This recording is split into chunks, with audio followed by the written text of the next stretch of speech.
লাইলাতুল কদরে নফল নামাজ পড়বো 2 রাকাত করে মাগরিবের পর থেকে ফজরের আগ পর্যন্ত। এই সময়ের মধ্যে যখনই আপনার সুযোগ হবে তখনই আপনি নামাজে দাঁড়াবেন এবং নামাজে দাঁড়িয়ে প্রথমে নিয়ত করবেন যে আমি এখন 2 রাকাত নফল নামাজ কিবলামুখী হয়ে আল্লাহর সন্তুষ্টির জন্য আদায় করিতেছি। এতটুকু কথা অন্তরে সংকল্প থাকলে নিয়ত হিসেবে যথেষ্ট হবে, আর কোনো অতিরিক্ত শব্দ যোগ করতে হবে না। এইভাবে নিয়ত করে আল্লাহু আকবার বলে দাঁড়িয়ে যাবেন, সানা পড়বেন সুবহানাকাল্লাহুম্মা অথবা আল্লাহুম্মা বাঈদ বাইনি। সানা পড়ার পরে আউযু বিল্লাহ বিসমিল্লাহ পড়ে আলহামদুলিল্লাহি রাব্বিল আলামিন সূরা ফাতিহা শেষ করার পরে বিসমিল্লাহ পড়বেন। বিসমিল্লাহ পড়ে যে কোনো একটা সূরা পড়বেন। এখানে নির্দিষ্ট কোনো সূরা নেই যে এই সূরা পড়তে হবে, যে কোনো সূরা আপনি পারেন পড়বেন।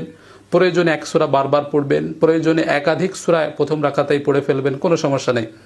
এভাবে সূরা পড়ার পরে আল্লাহু আকবার বলে রুকুতে চলে যাব, সামি আল্লাহু লিমান হামিদা বলে রুকু থেকে উঠবো, স্বাভাবিক নিয়মে আবার সেজদা করব, আল্লাহু আকবার বলে 2 সেজদা করব, আল্লাহু আকবার বলে দাঁড়িয়ে গিয়ে দ্বিতীয় রাকাত শুরু করব।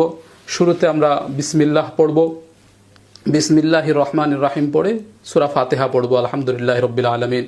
সূরা ফাতিহা শেষ করার পরে আবার বিসমিল্লাহ পড়ে যে কোনো একটা সূরা পড়ব, একাধিক সূরাও পড়তে পারি বা এক সূরা বারবারও পড়তে পারি। এভাবে সূরা পড়ে আবার আমরা আল্লাহু আকবার বলে রুকুতে চলে যাব, এরপরে সেজদা করব, 2 সেজদা করে বৈঠকে বসে যাব, তাশাহুদ পড়ব আত্তাহিয়াতু লিল্লাহি, এরপরে দুরূদ শরীফ পড়ব, এরপরে দোয়া মাসুরা পড়ব, এরপরে সালাম ফিরাবো, আসসালামু আলাইকুম রাহমাতুল্লাহ, আসসালামু আলাইকুম রাহমাতুল্লাহ।